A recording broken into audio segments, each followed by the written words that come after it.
இத்தருணம் இங்கு உண்டாகும் கூச்சல் முதலியவையும் அடுத்தவர்களுக்கு பக்குவம் அறிவிக்கவும் பாவிகளை விளக்கவும் உண்டாயின.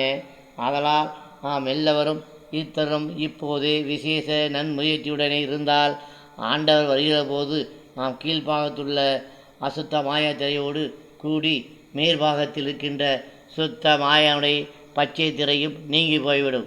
கருமயிர் பச்சை வண்ணமுடையது, அசுத்த மாயாதிரை பொன்மயிர் பச்சை வண்ணமுடையது.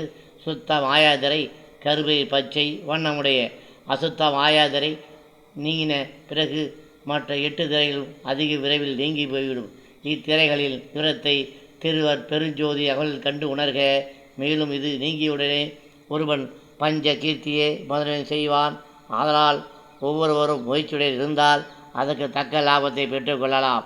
இதற்கு மேற்பட நாமும் முன்பார்த்தும் கேட்டும் லட்சியம் வைத்து கொண்டிருந்து வேதம், மகமம், புராணம், இதிகாசம் முதலிய கலைகள் எதிலும் லட்சியம் வைக்க வேண்டாம். ஏனென்றால் அவைகள் ஒன்றிலாது குழு ஊக்குறி என்று தெய்வத்தை இன்னாபடி என்றும் தெய்வத்தை உண்மை இன்னாதென்றும் கொஞ்சமெனும் புறங்கவி சொல்லாமல் மண்ணை போட்டு மறைத்து விட்டார்கள்.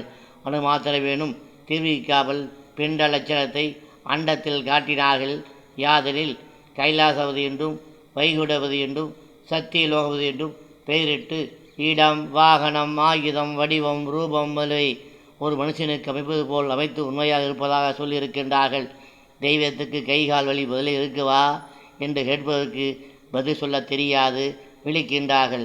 இது உண்மையாக இருப்பதாகவே முன்னும் பெண்ணும் உள்ள பெரியவர்கள் என்று பெயரிட்ட கொண்டிருந்தவர்களும் உண்மை அறியாது அப்படியே கண்ணை மூடிக்கொண்டு உளறி இருக்கிறார்கள். ஆனால் ஆதியிலே இதை மறைத்தவன் ஒரு வல்லவன். அவன் மறைத்ததை இதுவரைக்கும் ஒருவரும் கண்டபாடில்லை. அவன் பூட்டிய அந்த பூட்டை ஒருவரும் திறக்கவில்லை. இதுவரைக்கும் அப்படிப்பட்டவன் பூட்டிய பூட்டை உடைக்க ஒருவரும் வரவில்லை. அவைகளில் ஏகதேச கர்ம சித்திகளை கற்பனைகளாக சொல்லி இருக்கின்றார்கள். அதற்காக ஒவ்வொரு சித்திக்கும் 10 வருஷம் 8 வருஷம் பிராசை எடுத்துக்கொண்டால் அற்ப சித்திகளை அடையாளம். அதற்காக அவற்றில் லட்சியம் வைத்தால் ஆண்டவரிடத்தில் வைத்து கொண்டிருக்கின்ற லட்சியம் போய்விடும். ஆண்டவரிடத்தில் வைத்திய லட்சியம் போய்விட்டால் நீங்கள் அடைய போகிற பெரிய பிரயோஜனம் போய்விடும்.